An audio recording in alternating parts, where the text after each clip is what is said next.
Olá, irmãos, queridos, amados, do nosso momento do casamento. Primeira carta de Paulo aos Coríntios, capítulo 13, o verso de número 11. Quando eu era menino, eu falava, pensava e agia como menino. Mas quando eu me tornei homem, os meus pensamentos se desenvolveram muito além dos pensamentos de menino e deixei para trás as coisas de menino. Hoje eu quero falar sobre maturidade no casamento. Cada dia que passa parece que os meninos, os jovens e as jovenzinhas estão menos preparados para o casamento. Eles entram com um grau de maturidade muito grande e eles esperam que o cônjuge satisfaça os seus desejos e promova o seu próprio crescimento. Esse é o grande problema. Paulo está falando de um tempo em que ele era menino e que ele teve que crescer, ele teve que mudar algumas coisas, e hoje eu quero te dar 3 maneiras de ter maturidade no seu relacionamento conjugal. Primeiro, você precisa mudar a sua forma de pensar. Quando eu era menino, eu pensava como menino. Muitas vezes o nosso casamento gira em torno do que nós desejamos e o que nós esperamos do outro.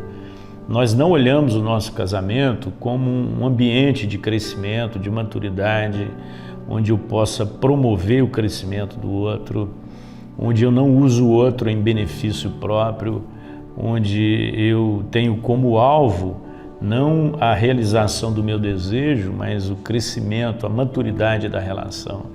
E muitas vezes isso tem a ver com a nossa forma de pensar.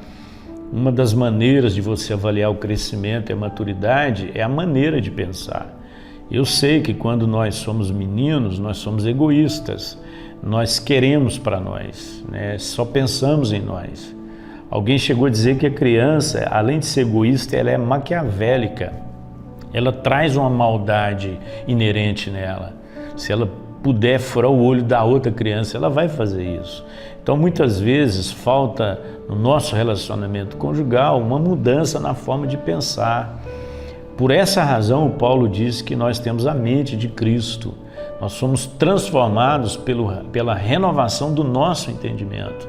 Então, entender o propósito do casamento, entender o que é importante na relação, isso passa essencialmente pela nossa forma de pensar.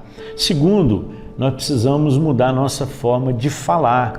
Ele diz, quando eu era menino, eu pensava como menino e eu falava como menino. Como que o menino fala? Menino é inconsequente.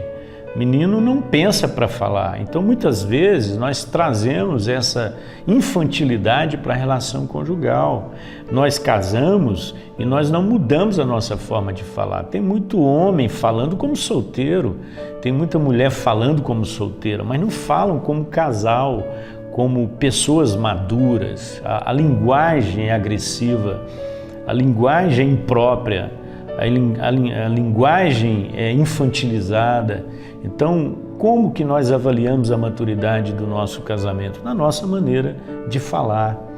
E aí a gente fala entendendo que todo homem tem que ser pronto para ouvir, tardio para falar e tardio para se irar. Muitas vezes nós não queremos ouvir o outro, nós estamos sempre prontos para falar, mas nós não somos prontos para ouvir. E em último lugar, muda a nossa forma de agir. Então, quando eu era menino, eu pensava como menino, eu falava como menino e eu agia como menino.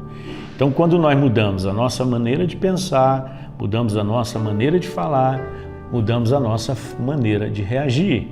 Então, isso é maturidade.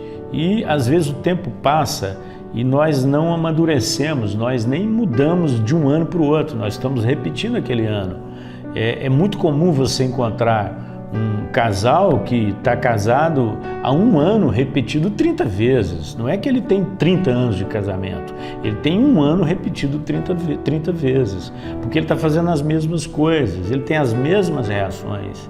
Então, às vezes, a gente tem aquela infantilidade até de emburrar. Eu converso com algumas esposas, ela fala, não, pastor, meu marido fica emburrado, ele fica uma semana sem conversar comigo. Isso é coisa de menino, menina que emburra.